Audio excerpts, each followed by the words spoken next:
What's up, everybody? So today I wanted to talk a little bit about the effects of growing up poor. This is coming from somebody that is 35 years old and completely debt free. The effects for me growing up poor were, I would say, set me on my path to becoming debt free. I knew from a very, very, very young age, I would say as far back as, 6 years old, 7 years old, that I wanted more out of life.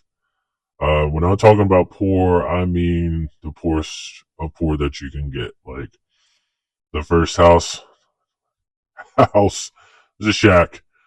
That I can remember is just basically a square box of plywood. That's it. Talking like kerosene heater, you know, hole in the floor, that kind of poor. I remember eating just cans of corn and cream corn, beanie weenies, all that stuff.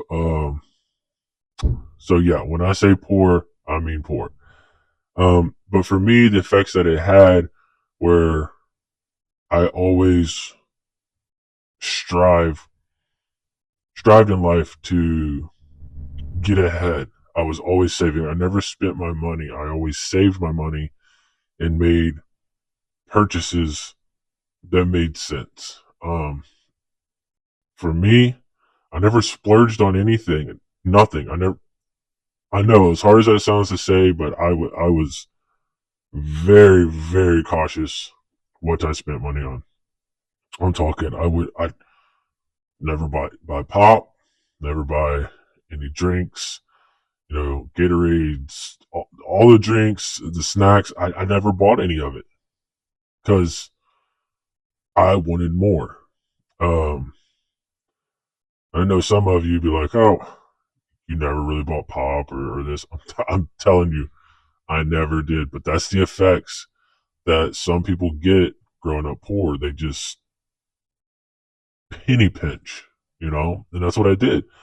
So fast forward, I kind of started doing the Dave Ramsey method without even realizing who Dave Ramsey was until like a couple years ago. And by that time, I had already almost become debt free. Like I was pretty close.